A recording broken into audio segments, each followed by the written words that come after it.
এর আগের ভিডিওতে আমরা এসএসসির যে নতুন সেকশনাল টাইমটা শুরু হয়েছে 2026 থেকে, তো সেটাই কি করে অঙ্ককে আমরা অ্যাটেম্প্ট করব তার একটা স্ট্র্যাটেজি নিয়ে আলোচনা করেছিলাম।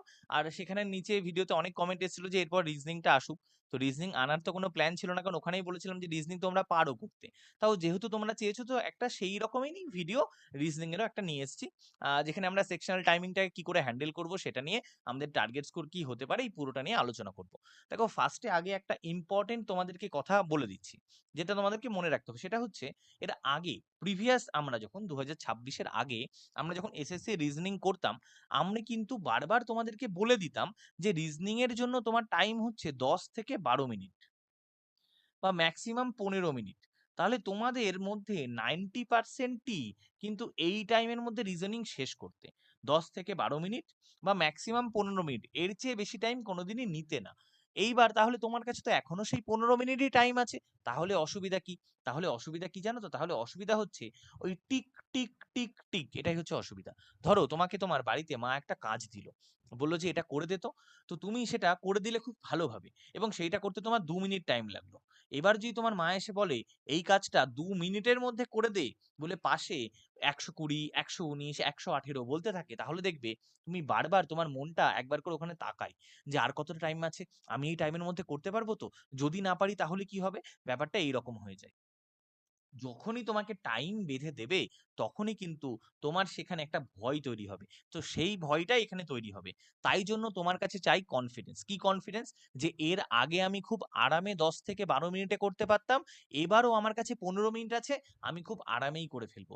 কনফিডেন্স বলেছি, ওভার কনফিডেন্স না। উফ, আগে তো 12 তেই করে ফেলতাম, এখন 15, কোনো ব্যাপার, হাসতে হাসতে খেলতে খেলতে নাচতে নাচতে করে দেবো। এইসব ভাবলে কিন্তু হবে না। এই কনফিডেন্সটা একটু তোমাদের কাছে আমি চাই। এই কনফিডেন্সটা বজায় রেখে তুমি পুরোপুরি রিজনিংটা অ্যাটেম্প্ট করবে। কনফিডেন্স কিন্তু মাস্ট। ওকে, এবার রিজনিং অ্যাটেম্প্ট করব কিভাবে? মনে রাখতে হবে, আমরা রিজনিং অ্যাটেম্প্ট করব দুবারে। একবার হচ্ছে পার্ট 1, আর একবার হচ্ছে পার্ট 2। পার্ট 1, পার্ট 2 দুভাবে অ্যাটেম্প্ট করব। তার আগে দেখো, যারা যারা ম্যাথ রিজনিং পড়তে চাও অনলাইন বা অফলাইনে, অবশ্যই এই নাম্বারে হোয়াটসঅ্যাপ করে যোগাযোগ করতে পারো। শুধু ম্যাথ রিজনিং ক্লাস না, তার সঙ্গে কিন্তু ইংলিশ জিকের কমপ্লিট শিডিউল পাবে। ক্লাস বাংলা ইংলিশে হবে, লাইভ রেকর্ডেড থাকবে। অনলাইন অফলাইন দুটোতেই কিন্তু রেকর্ডেড তোমরা পেয়ে যাচ্ছ। আর তার সঙ্গে আমরা এসএসসি সিজিএল হোক, এনটিপিসি হোক, সমস্ত এক্সামের জন্য তুমি এখানে ক্লাস পাবে। আর সবচেয়ে যেটা ইম্পর্টেন্ট, তুমি কিন্তু এখানে ডাইরেক্ট 1 to 1 কথা বলতে পারবে। তোমার যে ডাউট আছে সেগুলো ক্লিয়ার করতে পারবে, যেগুলোর অ্যাক্সেস হয়তো অনেক জায়গাতেই থাকে না। যে তুমি পড়ে তো ফেললে, কিন্তু কিভাবে পড়তে, মানে কিভাবে তুমি পড়বে, বা অনেক পরীক্ষা কোনটার জন্য তুমি কাস্টম ভাবে কি করে প্রিপারেশন নেবে। আর তার সঙ্গে আমাদের কিন্তু পুরোপুরি যত গাইডেন্স গ্রুপ আছে, পুরোটা 2027 সাল অবধি পেয়ে যাবে। এটা অনলাইন অফলাইন দুটোতেই পাবে। চলো এবার আমরা মূল ভিডিওতে ফিরি। Part 1, part 2। পার্ট 1-এ কি করবে? পার্ট 1-এ আমরা করব ইজি কোশ্চেন। তোমাকে যে কোশ্চেন গুলো দেবে, মানে প্রিভিয়াস ইয়ার হিসেবে, তোমার কাছে যে পার্ট 1-এ তুমি করবে 20 থেকে 22টা কোশ্চেন, আর পার্ট 2-তে তুমি কি করবে, এই যে 3 থেকে 5টা কোশ্চেন, এইটা পার্ট 2-তে। তো পার্ট 1-এ তুমি করবে সহজগুলো, পার্ট 2-তে তুমি কোনটা করবে বাধ্যতামূলক, স্টেটমেন্ট। স্টেটমেন্টে যত কোশ্চেন আছে তুমি করবে পার্ট 2-তে। সিটিং অ্যারেঞ্জমেন্ট যত আছে তুমি করবে পার্ট 2-তে। ওয়ার্ড ফরমেশনে যত কোশ্চেন আছে তুমি করবে পার্ট 2-তে। এইগুলো পার্ট 2-র কোশ্চেন, খুব ভালো করে মনে রাখবে। পাজল, ইনপুট আউটপুট, যদিও আগে দেয়নি ইনপুট আউটপুট, এইগুলো তুমি করবে কবে? এইগুলো তুমি করবে হচ্ছে পার্ট 2-তে। এই তার মধ্যে ইনপুট আউটপুট এই চ্যানেলেই পুরো পেয়ে যাবে, দেখে নেবে। একবারই এসছে স্টেনোতে, তারপর কিন্তু আর আসেনি, তাও দেখে নেবে। আচ্ছা, স্টেটমেন্টের পুরোপুরি 100-র অধিক কোশ্চেন করানো আছে। সিচুয়েশন টেস্ট 100-র অধিক কোশ্চেন, প্রায় 100-র কাছাকাছি কোশ্চেন করানো আছে এই চ্যানেলেই। দেখবে দেওয়া আছে একটা রিজনিং, না এবি শর্ট অফ রিজনিং, সেখানে গিয়ে তুমি পুরোপুরি এই চ্যাপ্টার গুলো করতে পারবে। ইউটিউবে অ্যাভেলেবেল আছে। এই চ্যাপ্টার গুলো অবশ্যই তুমি পার্ট 2-তে করবে। পার্ট 1-এ করবে কোনগুলো? পার্ট 1-এ আমরা করব ইজি কোশ্চেন। এবারে ইজির কোনো প্যারামিটার নেই। যে কোশ্চেনটা দেখতে ছোট, স্মল, সেগুলো তুমি করলে। যে চ্যাপ্টারটা তোমার স্ট্রং, তুমি সেই চ্যাপ্টারটা এখানে করলে। আর পার্ট 2-তে চলে আসছে কি, যে কোনো বড় কোশ্চেন যেটা আকারে বড়, সেটাই তুমি পার্ট 2-তে করবে। বোঝা গেল? তো এইভাবে দুভাবে আমরা করব। পার্ট 1-এ আমার 20 থেকে 22টা, পার্ট 2-তে 3 থেকে 5টা, এটা যেন হয়। আর এই পার্ট 1 শেষ করতে 8 থেকে 10 মিনিট টাইম তোমার লাগা উচিত। বাদবাকি যে টাইমটা পড়ে থাকলো, 7 থেকে 5 মিনিট বা 5 থেকে 7 মিনিট, এটা যাবে তোমার পার্ট 2-তে। ওকে, এইবার এবার আমি চলে আসছি। দেখো, যারা যারা এখনো আমাদের sport booster AB telegram channel আর Bengal competitive banner telegram group join করনি, অবশ্যই করো। আর এখন কিন্তু আমাদের একটা হোয়াটসঅ্যাপ চ্যানেলও আছে, সেখানেও জয়েন করতে পারো। হোয়াটসঅ্যাপে গিয়ে এই নাম বলে সার্চ করবে, পেয়ে যাবে।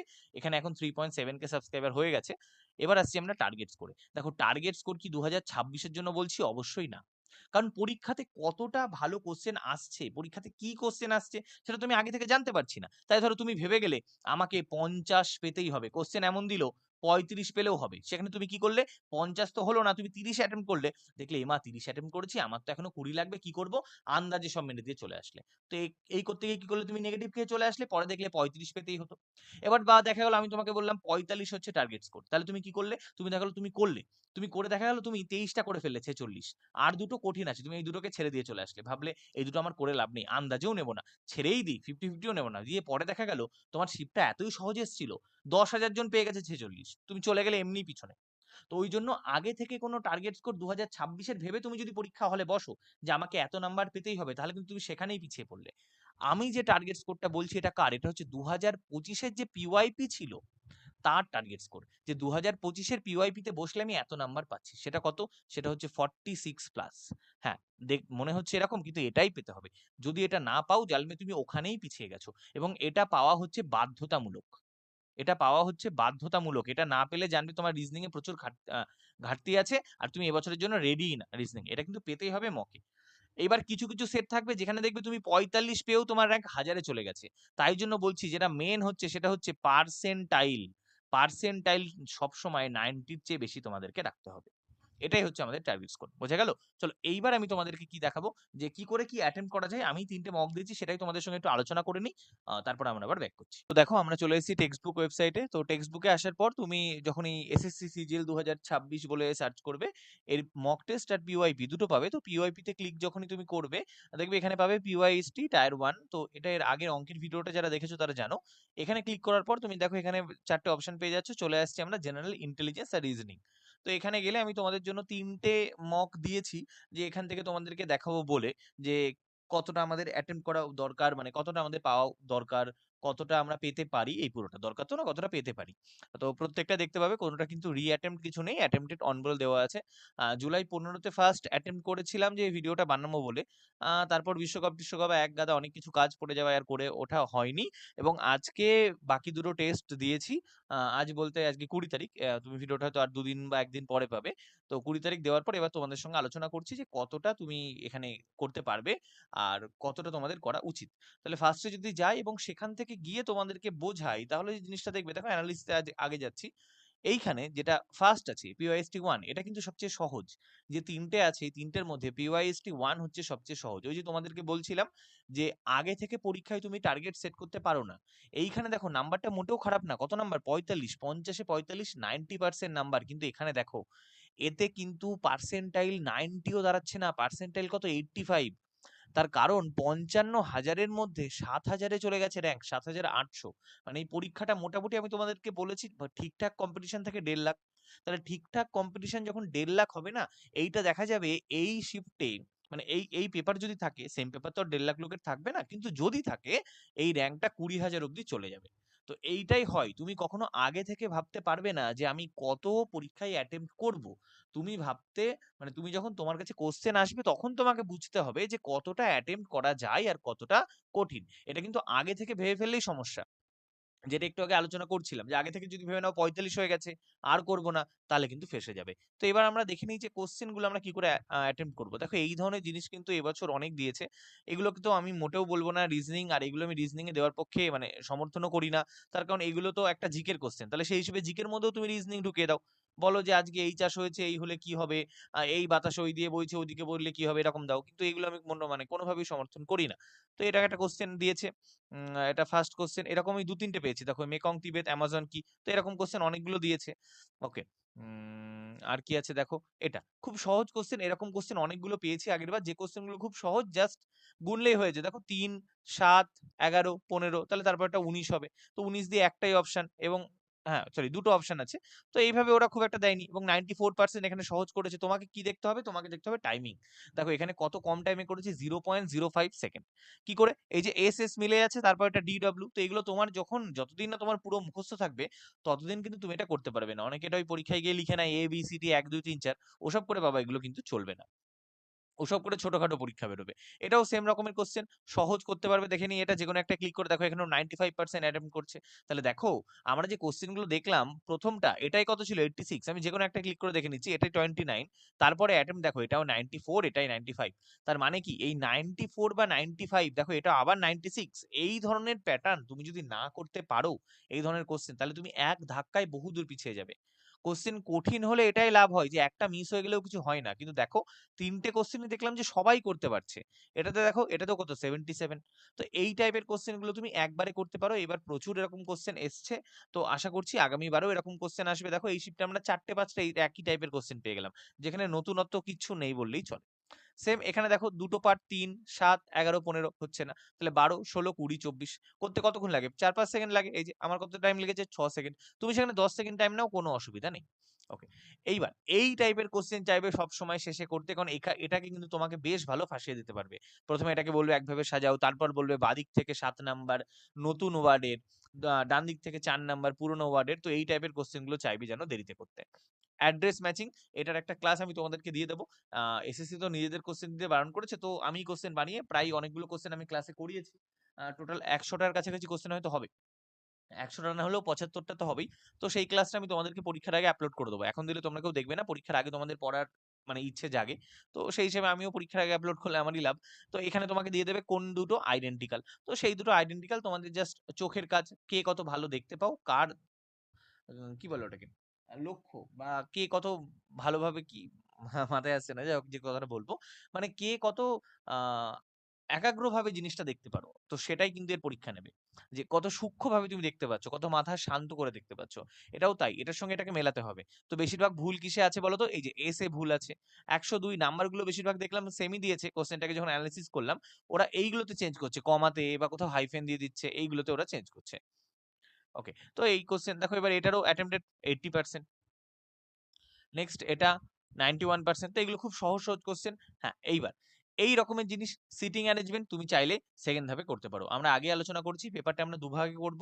ফার্স্ট ভাগে এইগুলো হয়ে যাবে, আর পরের যে কোশ্চেন গুলো এইগুলো এটা দেখো খুব সহজ কোশ্চেন, 91% অ্যাটেম্প করছে। ওকে, এটাও সহজ কোশ্চেন, দেখো অ্যাটেম্প কত 87%, মানে অ্যাটেম্প না কারা রাইট করেছে। এটাও সহজ কোশ্চেন 79। তো এইভাবে আগের বার যেটা দেখা গেছে প্রায় খুব সহজ কোশ্চেনই এসেছে। দেখো এটাও সহজ। এইগুলো একটু নতুন লাগতে পারে কিন্তু আদতে খুবই সহজ। আর কিচ্ছু নেই এই কোয়েশ্চেন গুলোতে। মানে দেখে একটু নতুন লাগতে পারে। 62% পেরেছে তার কারণ একটা একটু নতুন কোয়েশ্চেন। আর যে কোয়েশ্চেন গুলো এসছে ব্লাড রিলেশন এ সেগুলো কিন্তু খুব সহজ। তো এখান থেকে পুরোপুরি আমি তোমাদেরকে একটা সেট দেখাতে পারলাম। এই সেটে খুব একটা মানে কঠিন কিছু ছিল না। ওইজন্যই এই সেটটাই তুমি দেখতে পাবে যে যেহেতু খুব একটা কঠিন কিছু নেই। এখানে দুটো ভুল হয়েছিল সিলি, কোন দুটো ভুল হয়েছিল আমার দেখা হলো না। যাই হোক।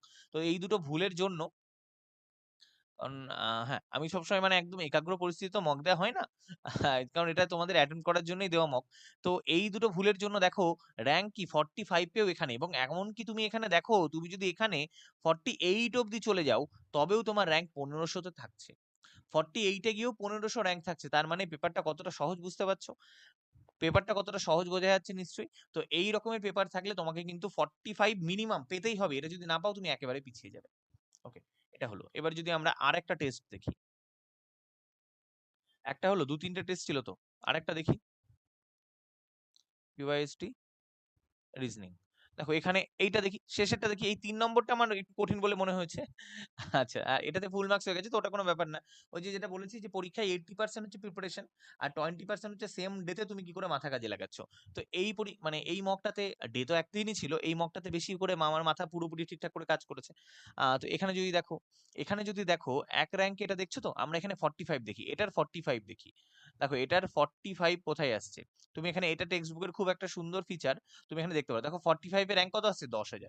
তার মানে আমি কি বুঝতে পারছি 45 পেলে কিন্তু হবে না। এখানে ৩১,০০০ এর মধ্যে 45 এ ১০,০০০ চলে আসছে। তার মানে এটাও কঠিন বলতে পারো না, এটাও সহজ। তার মানে ২ নম্বরটা একটু কঠিন ছিল। মানে ৩ টের মধ্যে একটা লেগেছিল যেটা বেশ একটু কঠিন লেগেছিল। তো এটাতে যদি আসি, এটাতে দেখো সেম সহজ কোয়েশ্চেন। এটা নিয়ে তোমাদেরকে আলোচনা করার কিচ্ছু নেই। এটা আমরা মানে প্রথমবারই করতে পারি। এটাও প্রথমবারে করতে পারি। এটাও প্রথমবারে করতে পারি। দেখো এভারেজ টাইম লেগেছে কত? 48। আমি কত নিয়েছি? ১৪। তাহলে এখানে আমি সময় বাঁচাচ্ছি। আমি কত নিয়েছি? ১৬। আবার দেখো এখানে আমি কত নিয়েছি? ১৬। ওকে। এবার এটাও একবারে করতে পারি। এভারেজ ৩৭, তোমার কত টাইম লাগছে? ১৮। তো এই টাইমগুলো সবসময় তুমি এনালাইসিস করবে, তবেই তুমি বুঝতে পারবে যে এভারেজের থেকে তুমি এগিয়ে আছো কেন? এগিয়ে আছো কি না? কারণ এভারেজের থেকে কিন্তু আমাদেরকে এগিয়ে থাকতে হবে। এইবার এই টাইপের কোশ্চেন কখনোই তুমি আগে করবে না। এবার দেখো এখানে এভারেজ নিয়েছি 39 সেকেন্ড, আমি কত নিয়েছি 1 মিনিট 10 সেকেন্ড। 1 মিনিট 10 সেকেন্ড যে নিয়েছি, আমি চাইলে এখান থেকে আরো বেশি টাইম নিতে পারতাম, তার কারণ আমার তো পেপার 3 মিনিট আগে শেষ হয়ে গেছে। আমি এই আগের থেকে লিড গুলো কেন নিচ্ছি, এই যে এখানে 9 সেকেন্ডের লিড, এখানে 16 সেকেন্ডের লিড, তার কারণ এটার জন্যই যে এই টাইপের কোশ্চেন যখন আসবে আমি তখন দ্বিতীয় ভাগে যাব। এবং আমি তোমাদেরকে বলছি কখনোই স্টেটমেন্টের কোশ্চেন প্রথমবারে করবে না। তুমি যত ভালোই স্টেটমেন্ট পারো না কেন, যদি স্টেটমেন্টের কোশ্চেন প্রথমবারে করে ফেলো তাহলে কিন্তু তুমি ফেসে যাবে। তার কারণ এটাই কিভাবে যে টাইম চলে যাবে তুমি নিজেও ভাবতে পারবে না। তার কারণ এর তো কোনো উত্তর বেরোয় না। অন্য জিনিসের ক্ষেত্রে কি হবে, একটা উত্তর বেরোবে, এর ক্ষেত্রে তুমি ভাববে এটা ঠিক না ওটা ঠিক, এটা ঠিক না ওটা ঠিক। ওই জন্য কখনো এটা প্রথমবারে করবে না, এটা আমি তোমাদেরকে মানে রিকোয়েস্ট করলাম যে এটা কখনো প্রথমবারে করতে যাবে না, সে তুমি যত ভালোই না হও কেন। আর এখানে পরপর দুটো এরকম কোশ্চেন ছিল। আচ্ছা এই টাইপের কোশ্চেন মানে এ তো কতবার ভুল হয় কোনো ঠিক নেই, যে এটা দিয়ে না এটা ঠিক আছে, এটা ঠিক আছে, আরেকটা কোশ্চেন ওটা অন্যটাই ছিল, ওটাই শুধু আমার ভুল হয়েছিল। ওকে, আবার দেখেছো একটা অ্যাড্রেস ম্যাচিং দিয়ে দিয়েছে, অ্যাড্রেস ম্যাচিং প্রথমবারে করো। এই টাইপের কোশ্চেনও কোনটা দিয়ে ফর্ম করা যায় কোনটা দিয়ে না ফর্ম করা যায় আগে দেখে নেবে, ক্যান বি ফর্ম না ক্যান নট বি ফর্ম, এটা কিন্তু খুব আমাদের জন্য ইম্পর্টেন্ট। আবার এটা দেখো আমরা এই ধরনের কোশ্চেন কি করব, সেকেন্ড স্টেপে করব, কারণ সিটিং অ্যারেঞ্জমেন্ট আমরা ফার্স্ট স্টেপে করব না, এটা ফার্স্ট স্টেপে করার কোশ্চেন। ওকে নেক্সট দেখো এটা ফার্স্ট স্টেপে করবে, এটাও সেম বলেছি, এরকম কোশ্চেন অনেকগুলো দিয়েছিল। তো এই কোশ্চেনগুলো তুমি অবশ্যই প্র্যাকটিস করে যাবে। কোডিং ডিকোডিং অবশ্যই পরের ধাপে করবে। 1 মিনিট লিখেছি, আমি এখানে 2 মিনিট নিয়েছি। আমার ইচ্ছা আমি 2 মিনিট নিয়েছি, পুরোপুরি বসে টাইম করেছি, আমার কাছে প্রচুর টাইম শেষে পড়েছিল। ওকে, তার কারণ দেখো সবগুলোতে আমি টাইম বাঁচাচ্ছি। কেন টাইম বাঁচাচ্ছি? তার কারণ তুমি জানবে তুমি স্পেসিফিক কোন জিনিসে তুমি ভালো না। তো এখান থেকে লিড নিয়ে তুমি সেখানে যাবে। আচ্ছা এবার রিজনিং এর মধ্যে মানে এরা যা পেরেছে ঢুকিয়ে দিয়েছে। রিজনিং এর মধ্যে দেখো অঙ্ক। এতে রিজনিং এর কি আছে? তাহলে অঙ্ক তো এমনিই আছে রে বাবা। তাহলে তার মধ্যে তুই আবার রিজনিং কেন ঢোকাচ্ছিস? একইভাবে রিজনিং এর মধ্যে জিকে ঢুকিয়ে দিচ্ছে, অঙ্ক ঢুকিয়ে দিচ্ছে, এটাও একটা ভালো কোশ্চেন। আচ্ছা এটাও ঠিকঠাক, এটা ঠিক আছে। এই যে এটাও ছিল একটা অঙ্ক। 18 যে কোশ্চেন এটাও একটা অঙ্ক। এখানে কিচ্ছু নেই। ওকে? না এই সেটটাও সহজ। তাহলে এর আগের সেটটা, ওই সেটটা বেশ কঠিন ছিল। আচ্ছা এটা খুব ভালো কোশ্চেন। এটা বলে দেয় হ্যান্ডশেক কতগুলো হয়। এর ফর্মুলা জেনে রাখবে n * n-1/2। তো উত্তর হবে 21। এটা কিন্তু 26% লোক পেরেছে। খুব সোজা কোশ্চেন। অনেকে হয়তো প্র্যাকটিস করে না বা যেখানে করেছে তারা করায়নি। তো সেই হিসেবে অনেকে এটা পারে না। তো এখানে এটা মনে রেখে দেবে। ওকে। তো এখান থেকে আমি কি দেখতে পেলাম, যেটা তোমাদেরকে বারবার বলছি যে আমরা সবসময় চেষ্টা করবো যে দুটো ধাপে গোটা জিনিসটা শেষ করার। প্রথম ধাপে সহজ কোশ্চেন করব, পরের ধাপে আমরা পরের কোশ্চেনটা করব। যেমন এখানে দেখাই এই যে শিপটা এটারটা বেশ আমার, হ্যাঁ একটা বলেছিলাম না একটা একটু কঠিন ছিল। একটু টাইম লাগছে, টাইম লাগুক, কারণ যারা এটা দেখবে তারা যারা পড়াশোনা করে তারাই দেখবে, বাকিরা দেখবে না। তো বাকিদের কথা ভেবে লাভও নেই। হ্যাঁ এইটাই। দেখো এইটা কঠিন ছিল, তার কারণ দেখতে পাবে এটাতে কিন্তু ফুল মার্কস হয়নি, এখানে পেয়েছি 47.5, কিন্তু এখানে র্যাঙ্ক হচ্ছে 508, র্যাঙ্ক 508। এবার এইটার আমরা দেখি এটার 45 এ র্যাঙ্ক কোথায় যাচ্ছে, কারণ আমরা বলেছি 45 মিনিমাম পেতেই হবে, 45 45 I I I I I এই 49.9 আর 45 এর মধ্যে ঘোরাঘুরি, 40 দেখো 2000 হচ্ছে। তাহলে এটা 40,000 এর মধ্যেও 45 এ 2000, তার মানে কি এটা কঠিন একটা সেট। এবার এই সেটটাকে কে কঠিন করছে দেখবে, এই সেটটাকে কি কঠিন করছে দেখো, এই সেটটাকে কে কঠিন করছে। এই সেটটা কঠিন করার পিছনে আছে মাত্র দুটো কোশ্চেন, যেই দুটো কোশ্চেন ম্যাক্সিমাম লোক ভুল করেছে, দুটো না তিনটে কোশ্চেন। দেখো এটা খুব সহজ, এটা খুব সহজ, লিবার্টি অটোনমি ইকুয়ালিটি কি হবে, ফেয়ারনেস, তাও 59, কারণ এটা একটু ভাবতে হবে। আবার আচ্ছা এটা সহজ কোশ্চেন, এগুলো আমরা সব একবারে করব, এটাও একবারে করব। এবার দেখো এটা লিখেছে কেমন দেখো, অ্যাটম মলিকুল সেল, মানে এটা তো ওদের চিহ্ন ভুল হয়ে গেল না, আমার তো ইগুলো দিতে হতো, কি বলে সমানুপাত চিহ্নগুলো বা কোলন গুলো তো দিতে হতো, সেগুলো এখানে দেয়নি। তো টিস্যু, ওকে, এটাও 86, ঠিক আছে, লোক এটা বুঝে গেছে, এটাও সহজ কোশ্চেন, এটাও সহজ কোশ্চেন। এইবার দেখো এবার চলে এসেছে আমাদের একটা কোশ্চেন, যে কোশ্চেন গুলো আমাদেরকে অসুবিধা ফেলবে, যে কোশ্চেন গুলো আমাদেরকে অসুবিধায় ফেলবে। এবার এইটার অ্যাটেম্প কত 29, এবং এইটার জন্যই এই কোশ্চেন করতে পারলেই তবে তুমি লিড পাবে। এর আগের কোশ্চেন গুলো করতে পারলে তুমি লিড পাবে না, কিন্তু হ্যাঁ ওগুলো না করলে তুমি পিছিয়ে যাবে। এবং পরপর দুটো এরকম কোশ্চেন ছিল, এই কোশ্চেনটা দেখো কত বড়। এবার এইগুলোর ক্ষেত্রে একটা জিনিস তোমাদেরকে বলতে পারি, এটা যদি তুমি পড়ো, বলেছে most of the farmers in the region depend on the monsoon rain for irrigation. তো ইরিগেশনের জন্য মনসুন রেনের উপর ডিপেন্ড করেছে। কখনো না বাচকটা হয় না, মানে আমাকে তো এখানে না বাচক কিছু বলেনি, তাহলে এখানে ডাজ নট হ্যাভ আমি কেন ধরবো, তাহলে অবশ্যই এটা হবে, না হলে কোনোটাই হবে না। সেম দেখো এটাই যদি চলে আসো, এখানেও তুমি পাবে অনেক কিছু দিয়েছে, এত বড় পড়ছি না। Direct exploration of explanet, sorry exoplanet will be unnecessary. এই যে আননেসেসারি কথাটা দিয়ে দিল না, এখানে কোথাও এটা দেওয়া নেই, দেখো the Discovery of exoplanet habitat zone এরকম করে যা আছে, কোথাও আননেসেসারি কথাটা দেওয়া নেই। তোমাকে যদি তো এই জিনিসটা আমাদের ৩ নম্বরটা ভুল হয়েছে। সেখানে আমাদের ১, ২ মনে হয় ইমপ্লিসিট ছিল এবং দেখো এখানেও কত 38%। তাহলে এই দুটোই কিন্তু এর ডিফারেন্স ক্রিয়েট করেছে এবং তারপর এটা প্রোভাইড দিয়ে বলেছে কতগুলো হয়। তো আমি তো ড্রপ ভেবেছি মানে ৪ টে ওয়ার্ড, যে ৪ টে ওয়ার্ড বলে দিয়েছিল কত ওয়ার্ড। কিন্তু তারপরে যে ডর্প বলেও একটা আছে, মানে ড্রপ আর প্রড আমি জানতাম, কিন্তু ডর্প বলেও আছে এটা আমি জানতাম না। তো এখানে আমার এটা ভুল হয়ে গেছে এবং দেখা গেলে এখানে মাত্র 10% লোক ঠিক করেছে। তো এই ৩ টে কোশ্চেন যে করবে সেই লিড পাবে, আর বাকিগুলো তো আমাদের করতেই হবে মাস্ট। বাকিগুলো করতেই হবে মাস্ট। দেখো বাকিগুলোর পার্সেন্ট কত বেশি। তো এই সেটটা ভালো ছিল এবং এইরকম সেট পড়লে নিজেকে ভাগ্যবান বলে মনে করবে যদি তুমি পড়াশোনা করে পরীক্ষা দিতে যাও। তার কারণ এটাই তোমার লিড নেওয়ার জায়গা। ওই ১ নম্বর যে পেপারটা ছিল না, ওই পেপারটা চলে আসলে লিড নেওয়ার কোনো জায়গাই নেই। ওটাতে সবাই ৯০ পাবে, সরি সবাই ৫০ পাবে ওটাতে। তার কারণ তুমি দেখতে পেলে ৪৫ পেয়ে কত পরে র‍্যাংক হয়ে যাচ্ছে। তো ওটাতে কিন্তু সবাই র‍্যাংক পাবে। তুমি লিড পাবে কোথায়? যদি তোমার কাছে এইরকম পড়ে, তবেই তুমি লিড পাবে। ঠিক আছে? তো এইভাবেই তোমাদের অ্যাটেম্প্টটা করতে হবে। কোনটা আগে কোনটা পরে তোমাদেরকে একটুখানি বোঝানোর চেষ্টা করলাম। চলো আবার আমরা মেইন পিপিটিতে ফিরে আসছি। আশা করি পুরোটা বোঝাতে পেরেছি যে কি অ্যাটেম্প্ট করা উচিত, কিভাবে করা উচিত, যেভাবে আমি আমি অ্যাটেম্প্ট করেছি সেগুলো করলে কি হয়। তো এই জিনিসটা আশা করি তোমরা বুঝতে পেরেছো। আর তার সঙ্গেও যে নতুন চ্যাপ্টার গুলো দেখেছো, যেমন অ্যাড্রেস ম্যাচিং বা রোল নাম্বারের কিছু কোয়েশ্চেন আছে, এইগুলো আমি পরীক্ষার আগে তোমাদেরকে প্রোভাইড করে দেবো। আর এবার তুমি দেখতে পাচ্ছ যে অ্যানালজির ক্ষেত্রে কিন্তু অনেক জিকে বেসড কোয়েশ্চেন আসছে। তো তার একটা পিডিএফ আছে আমার ক্লাসেরই। তো এখানে যদি ৫০টা কমেন্ট তোমরা নিচে করো, তো আমি অবশ্যই ওটা তোমাদেরকে টেলিগ্রামে দিয়ে দেবো। অবশ্যই ৫০টা কমেন্ট করতে হবে। তো আর আর কি? আর এটাই তোমাদের সঙ্গে পুরোটা আলোচনা করে দিলাম। তোমার যদি ভালো লাগে ভিডিওটা বন্ধুদের মধ্যে শেয়ার করো। আর এইভাবে অ্যাটেম্প্ট করো। আমাদের টার্গেট স্কোর 46 থাকবে। আবার কিসের জন্য টার্গেট স্কোর? ২৬ এর জন্য না কিন্তু ২৫ এর জন্য টার্গেট স্কোর। তাহলে এবার কি ২৫ এর জন্য যখনই তুমি বুঝতে পারবে যে আমি ৪৬ পাচ্ছি, তার মানে তুমি অলরেডি রেডি আছো। তাহলে তুমি ২৬ এও সেরকম স্কোর করতে পারবে যদি পরীক্ষার দিনে তুমি তোমার নার্ভটাকে কন্ট্রোল করতে পারো। ওকে, চলো আজকের ভিডিও অবধি থাকছে। আর কোনো ডাউট থাকলে অবশ্যই কমেন্ট করো। ভিডিওটা একটা লাইক করে দিও। এখন হাইপ অপশন আছে সেটাও দিয়ে দাও। চলো বাই।